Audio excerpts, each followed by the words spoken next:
по-добре тук, колкото на друго място. Най-доброто място е тук, Господен, храма на Бога. Няма значение къде ще бъде това.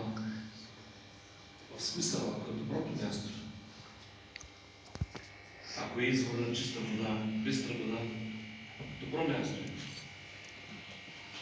Естествено, че винаги може да поставим условия. Но когато кажем нещо добро, ние винаги имаме предвид в истината.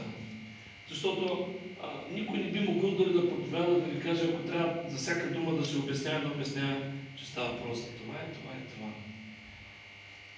То ще бъде толкова отекчително всеки път да поясняваме неща. И понякога да изглеждат като някакво оправдание.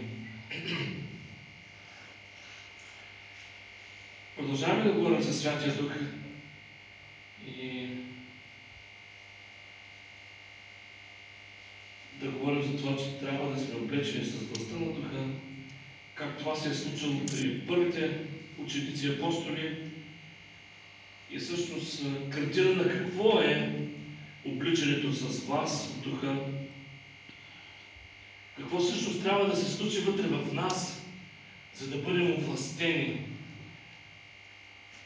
Има твърде много спекулации и има хора, които твърдят, че са облечени във властта, но самите те, техният живот не е позициониран в Христос. Те не стоят в Бога. И когато ти не стоиш в Бога, няма взаимоотношението, правилното взаимоотношение с Него, няма как мантията на власт, помазанието на власт да бъде върху живота на такъв човек. Не случайно, когато се говори за Бог, се говори за Неговото царство. Повечето от нас, може би всички сте учили история и да знаем истории, свързани с царства, с царе, на които на Запад им казват крале. И имаме някаква представа, може да е бегла, може да не е толкова задълбочена, как функционира едно царство. Нито едно царство не може да бъде царство, ако няма цар начало.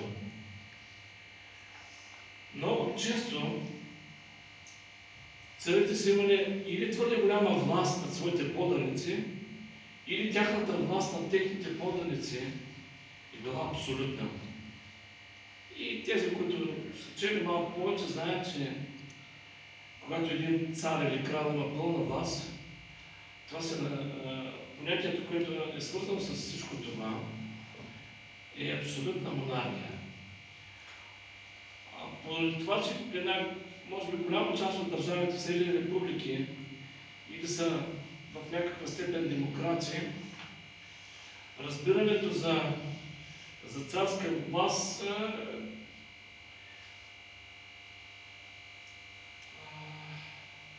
е доста, може би, размито или неразбрано или непонятно. По-скоро се знае като на теория, но голяма част от хората всъщност не са наясно какво значи да живееш по царска власт. Едно от нещата, които трябва да знаем за царете, че те биха изгубили лесно властта си, ако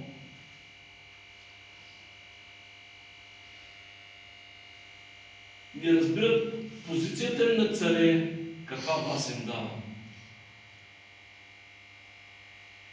Че всъщност те са получили тази власт да се грижат и да защитават своите поданици, да им осигуряват някакви блага, някакви възможности за развитие. И ако един цар не разбира, че неговата позиция му дава властта да прави това, той много лесно може да загуби от някой, който има претенции за трона му.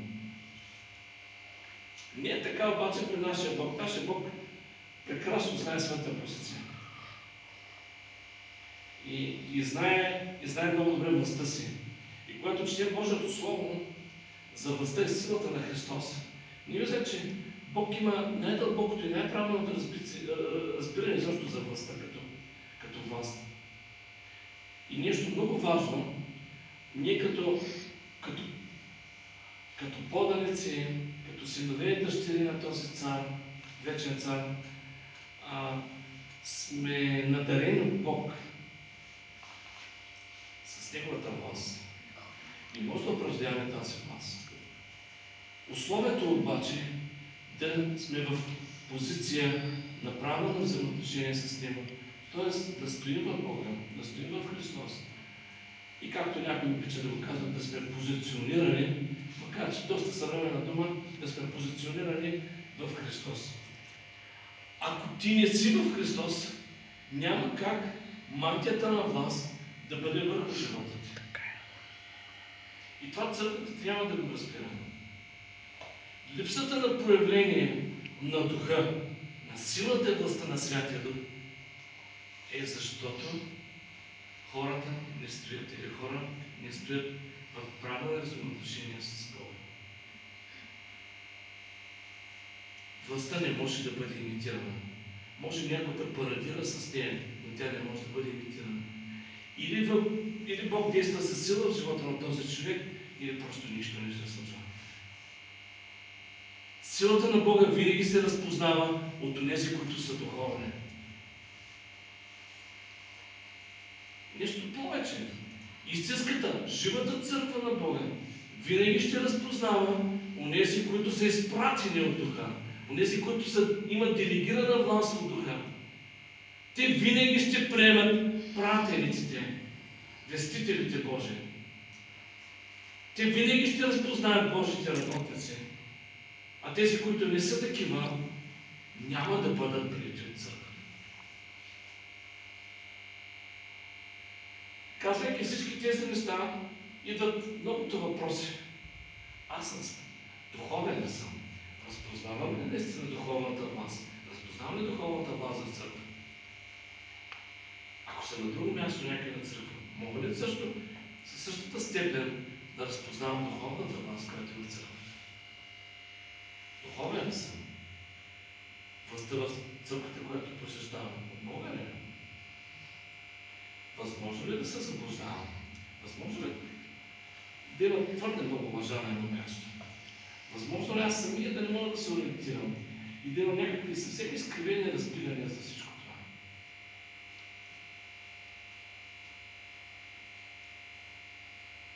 Бог дава отговори на въпросите. Но тези отговори не се съдържат в това пастора да ви убеждава, че това е правилната църква и тази власт наистина от Бога. Ти и аз трябва да сме толкова дълбоко свързани с Святия Дух. Такова приятелство, че ти винаги да носиш този белег и тези белези и тези вътрешни доказателства от Духа, че нещата са както трябва да бъдат. Трябва да имаш това потвърждение.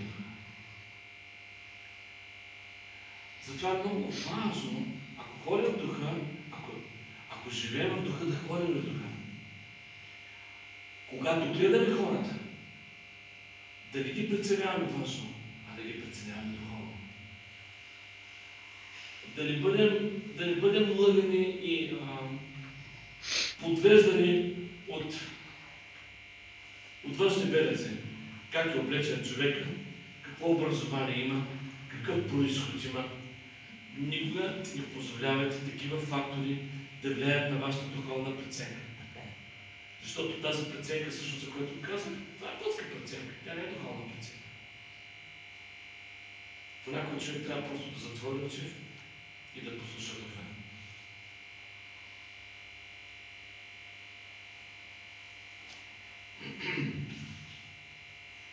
Четем Словото на Бога, послание на Павел към Римската църква, Римляни 8:17.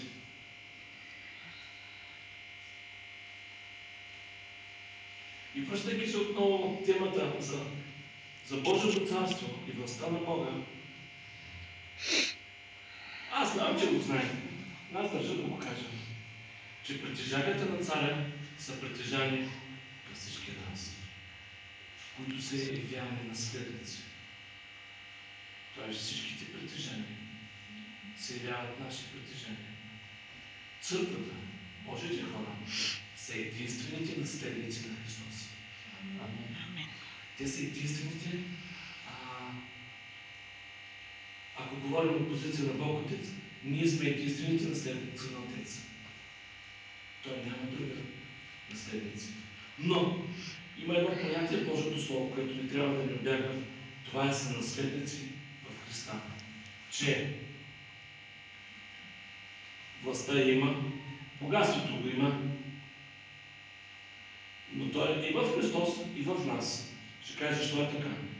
Защото ако някои не са в Христа, те нямат достъп до всичко това. То не е като в Стария Завет. Бог даде властта на човека, а той е предаден на Сатана. Макар че Сатана го измами и излъга, той е предаден на Сатана. Но сега Бог не позволява това. Отец не позволява това. Ако не си свързан с Христос, ти не притежаваш това, което Христос притежава. И това, което другите истински са наследници, притежават. Можем да се изненадате, братя и сестри, но не трябва да се изненадате всъщност, че в времето, когато ще бъдете в църква, ще станете много добри юристи по отношение на духовните неща. Защото това е юридическа постановка. Аз наследявам своя баща. Ти наследяваш своя баща. Баща ти не дава на някой друг външен. Той дава на теб и на мен. И завещанието, ако караме в западния модел на съдебното право, което е всъщност от римското право, там завещанието има много по-голяма стойност, отколкото при нас. При нас завещанието се оспорват и много често някои, които спорват завещанието, печелят делата. Но на Запад е много трудно такова дело да бъде спечелено. Защото завещанието, направено при пълно съзнание, има огромна сила. Това, което ти, ако можеш даже собственоръчно да напишеш и да се подпишеш в присъствието на съответните лица, това има огромна сила. Всъщност, едно от нещата, което трябва да се оправи в България, е да се зачита волята на тези, които дават своите наследства. Хубавото при Бога е, че когато реши да ни унаследи в Христос, Сатана колкото и да обикаля като лекарство, колкото и да вика, да крещи, да прави разни сцени, той не може да оспори и не може да грабне, ако ние просто не се предадем, той не може да грабне това, което е предназначено за теб и за мен. Не може. Имаш пълен достъп до това наследство. Естествено, пак трябва да даваме условности. Това, което Бог е заповядал за на земята, в нашия човешки живот, ти и аз имаме пълен достъп. Защото нашето наследство, разбирате, че не се изразява само с това, което Бог ще ни даде долу на земята. Но земният аспект, това, което е нужно за живота, е благочестието, за нашето служение. Ние го имаме в пълен размер в Исус Христос. И никой не бива да се съмнява и не вярвайте на нито една от лъжите на дявола, че ти да има нещо повече от мен. Трън, няма такива неща. Не бъркайте дарбите с наследството на вечността, любовта, богатството на неговата слава. Не бъркайте тези неща. Дарбите са средството ние да общуваме пълноценно, да израстваме пълноценно. Но истинското богатство е да имаме характера, да имаме от живота на Бога. Това е наследството. Да имаме повече от Исус, както много хора казват. Това е наследството. Другото са средства, за да може да растем заедно. И да имаме повече от Него, да имаме повече от Неговата същност и същина. Така че да не бъркаме нещата. И ако сме чада, Ако сме деца на Бога, то сме и наследници. Дете ли си на Бога? Дете си. Наследник ли си? Връзката е тази. Дете, наследник. Няма да остане нито едно дете на Бога без наследство. А ако някой каже на брат или сестра си, че валението нямало да бъде за него или не няма да бъде за него, да не се окаже, че той самия губи всичките си права като наследник. Слава на Бога, ние не сме като свидетелите на Йехова, където само 144 хиляди имат пълен достъп до всичко. Ако беше така, Бог нямаше да каже: идете и научите всички народи. И проповядвайте. И предайте Евангелието. Предайте благовестието. И кръщавайте ги в името на Отца, Сина и Святия. Ако беше така, до сега отдавна всичко да е приключило, вратите да са затворени, който вляза, тя бройката отдавна ще да е пълна. И ако сме чада, то сме и наследници. На кого? Наследници на Бога. И са наследници с Христа. Та, ако страдаме с Него, да си прославяме заедно с Него. Това, което малко ще ни заболи така леко,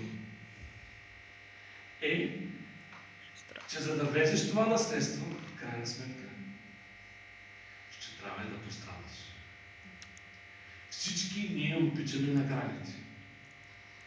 Всички ние обичаме наследството. Колкото повече награди, толкова по-добре. Колкото по-голямо наследство, толкова по-добре. Но при Бог, по-голямото наследство или изобщо наследство е свързано с това да преживееш скръб заради Бога. Да преживееш определени решения или загуби поради Господа. Тази част от Евангелието не трябва да се спестява на никой от нас. Твърде е хубаво в небето и твърде много неща е в небето, за да може просто така съвсем спокойно да си влезеш и да ги отселиш. Няма как да стане.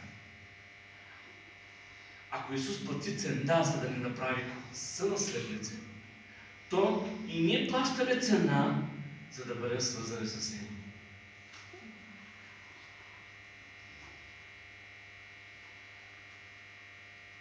Ако говорим за нашата връзка с Христос, ако искате дори в по-интимно измерение, като невяста на Христа, извинявайте, в едно взаимоотношение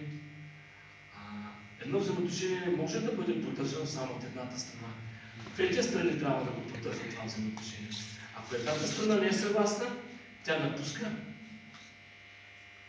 и прекъсва връзката. Една страна не може да играе за две страни.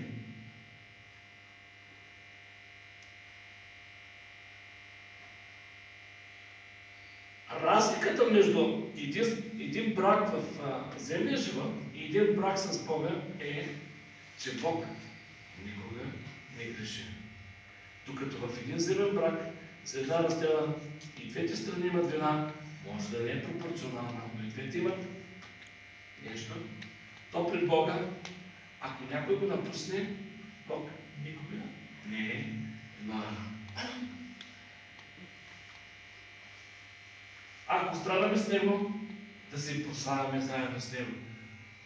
Вижте, славата на Бога е свързана с това да унаследяваш Бога.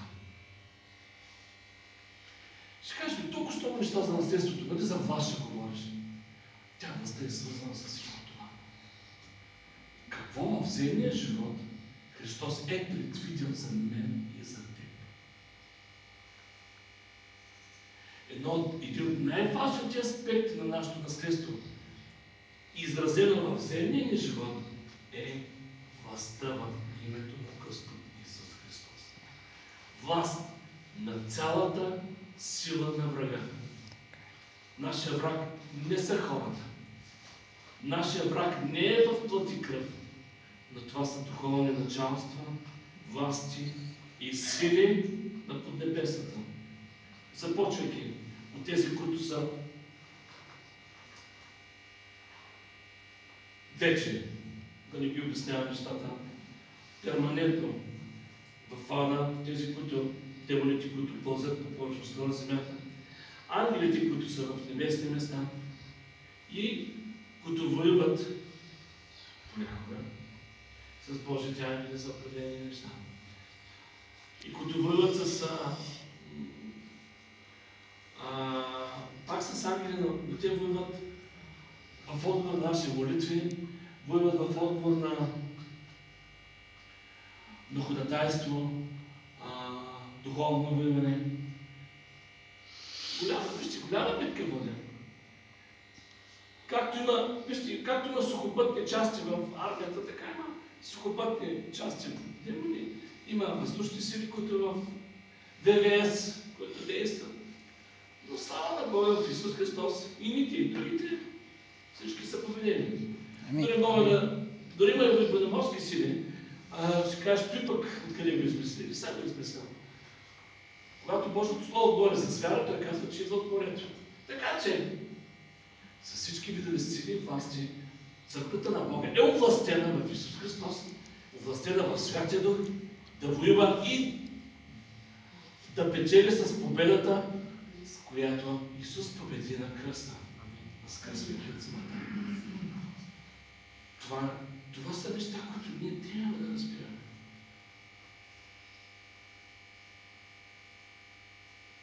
Когато чуеш молитвата на един християнин, можеш да разбереш дали той упражнява власт. Брати и сестри, моля ви, престанете в молитвите си да карате Бог да направи неща, които на нас е заповядал да направим. Бог казва, говори да нечистите духове в името на Исус. Той не каза. И чуваме пастири така продължава да се молят по обществото. Господи, ти се справи с Сатана, ти изцели този болен, ти му махни дяволите. Няма такива неща. Той каза, аз на вас го давам, защо не го връщате пак над мене? Знаете ли какво е това? Това е като притчата, където онзи изрови талант и каза, на ти го, Господи. Той казва, чакай да ти го дадох, аз да го умножиш този талант. На ти го, Господи, защо не го дадох? Бог казва, умножи таланта ти.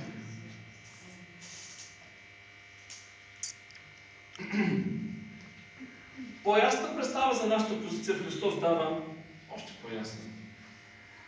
Ефесяни 2:6.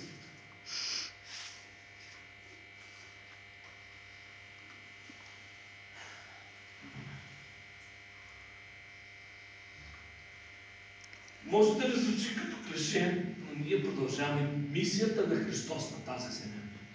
Не просто ние продължаваме да правим това, което Христос прави в продължение на 3 години, 3 години и половина или колкото, както ще го сметнем ние. Ние продължаваме да го правим. И така, докато Бог не вземе през себе си. И никой не може да каже, да Христос не ме кара да прави нещо, което ти не си правил. Не, той го е правил. И ще прави също.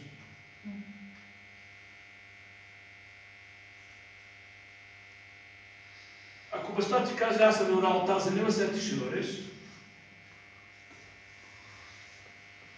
Ти не би трябвало да отказваш. Но ако ти откажеш, ти започваш да действаш като какъв? Като някой, който е вън от тази къща, вън от този дом. И ти действаш не като син, ти действаш като някакъв външен. Не, чуждоземец, странник, пришелец. От някъде си. Който не действа като наследник, няма да получи наследство. Спомнете онази притча, където един беше помолен да отиде, каза, ще отиде, пък не отиде. Друг беше помолен, каза, ще не отиде. Третия ред, да пък отиде. Някой може да каже, но това е лоша изповедна, брат. той каза, че нямало да отиде. Но въпросът е, че отишъл. Що ли, не се е случва понякога да кажем на Бога нещо, а после да се почувстваме изобличени от Святия Дух и да отидем да свършим работа.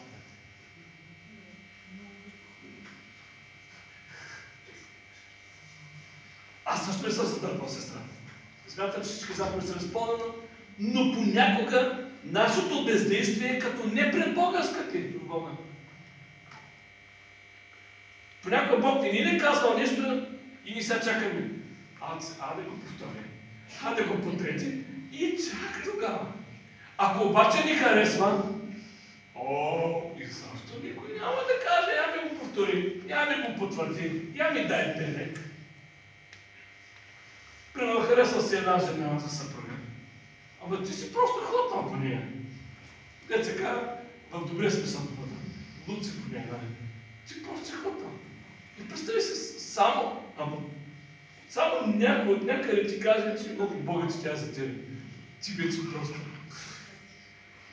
Ти няма да питаш никой друг, сигурно. Ако имаш голям страх от Бога, ще си искаш още потвърждение. Но има някой само един знак. Са готови. Така. И като ни са възкреси, турени да седим с Него в небесни места. Христа Исуса. Виждате ли, всичко става заедно с Христос. Сънаследник, съвъзкресен. Който отрича Христа, отрича наследството си. Който отрича Христа, той не е съвъзкресен с Христа. Виждате ли? И той не седи в небесни места с Христа. Няма друго спасение освен Исус Христос. Брати и сестри, имайте предвид, че света ще залее църквата с още по-голяма промия. Те ще ви кажат, че има и друг път до Бога. Няма друг път, освен чрез Христос.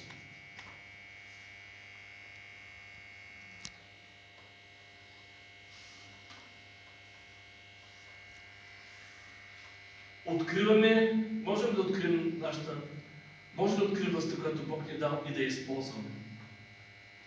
Откриваме ли? Разбираме ли? Наясно ли сме с всичко това? Не бива, особено, това казват молитвите, много се речи. Молитвите си да действаме като чужди. Не знам, Господи. Бог казва, ето оръжията, почти го има. Не знам, помогни ми. Първият дал съм ти дал всичко и силата моя, и славата моя за с тебе. Защо? Не бива да приличаме на тези войници, чието оръжия са в... казвам, да стане по-ясно, съвременните войници, чието автомати са по пирамидите и те са си легнали в леглата и чакат някой друг да воюва вместо тях. Бъде, че ми се спи, бъде спечели битката за мен. Върви. Бог казва, вземи оръжието си, върви и воювай. Аз съм ти дал победата. Но трябва да отидеш на бойното поле и да се справиш срещу враговете си.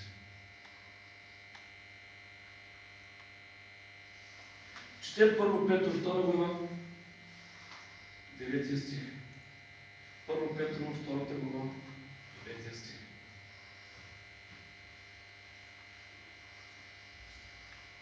Както ще разбираме от това слово, позицията предхожда властта. Имаш позиция, имаш власт. Нямаш позиция, нямаш власт. Вие обаче сте избран род. Позиция. Род. Тоест, имаме родствена връзка посредством духа, който Бог ни е дал. Ние сме род на Бога. Не бъркайте кръвта. Кръвта е цената за греха. Кръвта е е белег на завета. Но род сме, защото сме напоени и имаме същия дух, който е у Бога. Родствената ни връзка е духовна. Духа, който е от Бога, е духа, който е вътре в нас. Царско свещенство. Това се нуждаят малко по-вече обяснение. Царско е, защото за наше щастие, този, който ни се явява род, е и цар. И аз се явявам царско дете, т.е. и ти се явяваш царско дете. Защото по стечение на обстоятелствата баща ти е цар. Но от друга страна сме свещенство, защото в Исус Христос сме получили правото да свещенодействаме, т.е. да предаваме живота си на цара, като това е свещено действие. Да принасяме молитвите си на царя, което е свещено действие. Да поверяваме собствената си воля, да казваме, не моята воля, но твоята воля. Това е свещено действие. Да хвалиш Бога е свещено действие. Да благодариш на Бога е същото. Да се покланяш на Бога е същото. Да служа на хора, служайки на Бога, е свещено действие.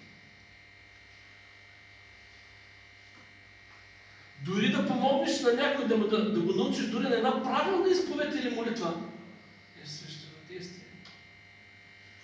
Защото, както ти си в общение с Бога, ти помагаш на другия да влезе във връзка с Бога. Това е велико нещо. Велико нещо. Един човек дори да научиш, детето си да научиш. Това е велико, разбирате ли? То няма стойност, това е безценно. То не като нас реклама, дето бащата върти една карта там, мастер карта или виза карта. И отива да си купува и показва връзката между бащата и сина и казва, това е безценно. Безценно е да научиш някой на първо място децата си да общуват с Бога. Да свещенодействат. Това, че ние сме тук, нещата, които правим, е свещенодействие. Аз съм свещеник, ти си свещеник, всички сме свещеници. Няма по-голям, няма по-малък. Всички сме свещеници. А един е нашия първосвещеник, който е Христос. Защото не моята, не твоята кръв се проля. Но той проля кръвта, хем той е пренесе в небесното светилище. Принасянето беше неговата първосвещеническа служба. А самото проливане на кръвта е в образа на този Божий агнец, който даде живота си за нас. Или Божия син, който даде живота си за нас. В човешко тяло.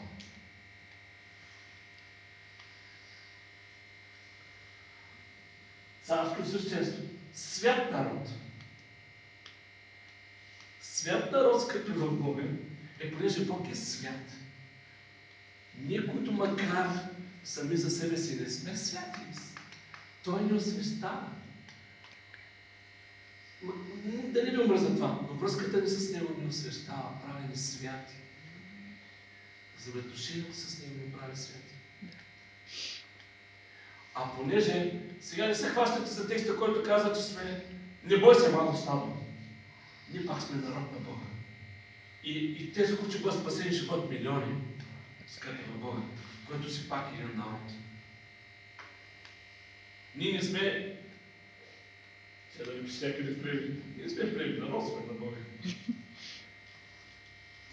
Защото ако казвам, че сме племи, знаете ли също какво казвам? Вижте, това са важни понятия, защото в момента, в който кажем, че сме племи, Бог вече не се явява цар, Той се явява вожд. И ще стане унази глупава приказка. много вожда е малко индианец. И просто влизаме в едни други неща.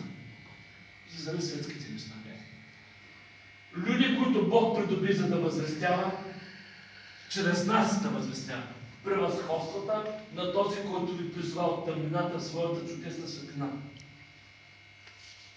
Църквата трябва да изяви превъзходството. Като кажеш молитва, разчупвам оковите на еди, какво си в името на Исус, оковите трябва да падат. Трябва да се дрънкат окови. Образно казва, разбира се. Не ще каже, пастора каза, аз се помолих, обаче не чух никой да учи.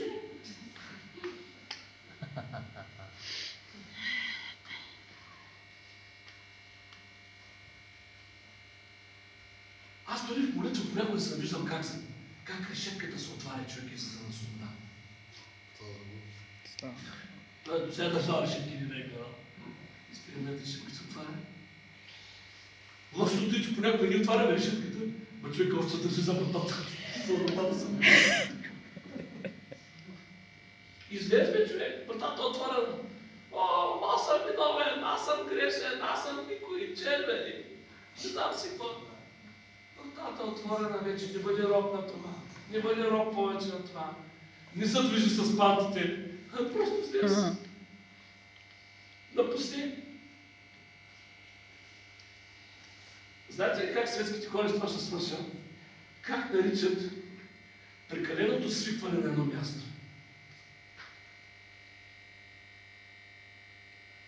Коментар на един човек, който е бил дълго години в затвора, и когато го пускат, той трябва да направи някакво решение да го върнат, ама те не го връщат. И той слага края на живота. Той също с коментара му е следното. Аз каза, вече съм сам да го кажа правилно, институциализиран. Тоест, аз съм вече свикнал с тази установка да съм в затвора, ден тези взаимоотношения на надзиратели, колеги затворници. За мен вече външния свят е също сега, това не съм по-лошия затворен, така да кажа. По-лошото място. Скъпи в Бога, дайте ми само една минута да кажа, защото нещо ми идва така отвътре. Това е много голям проблем, особено на хора като мен, което ще кажа, по последните ми думи. Понеже ние сме израснали в християнски семейства, има неща, които вие, които по-голямата част сте били, сте родени в света, в светското, и после сте познали Христос, сте повярвали, вие имате по-добро разбиране за някои неща, може по-добре да ги разберете. Аз съм се, лично така степен съм се институциализирал, че поведението на светските хора по някой път ми е непонятно, разбирате ли? Защото аз съм свикнал на едно поведение, на един начин на живот. И когато светските хора правят разни неща, на мен са много чужди, защото аз не съм го виждал вкъщи, не съм се, макар че съм живял в света, не съм се набъркал в кълта и тинята на всички тези гадости. И когато хората правят разни неща, и аз съм поглед, ако той ми струва безкрайно чуждо, си казвам, Боже, той ми е толкова чудо, непонятно, не мога да го разбера защо го правят. Но вие, които сте видяли едното, значи, видяли сте лошото на света и сте опитали доброто на Бога, вие може да правите разлика и да кажете, брат, ти обясня нещата. Светът на картата са нещата. Ти защо си да ясни с тези неща? И аз ти съм съден да ми го кажете. Няма да се опитя да кажеш, вижко, ти не си наясно, ти знаеш как става света, ти защо мисли си? Няма си най-малката идея. Но аз вече съм се институционализирал. За мен църквата и Божите хора е моя свят. И това понякога пречи, но не бива да достигнем недостигнатите. Защото начинът, по който говорим понякога на хората, казват, кой ми говори този? Защо мога да разбера кой ми казва? Хората разбират, когато говориш техния език. И сега, пардон, Бог да благослови, ако имате свидетелства или нужда, мога да се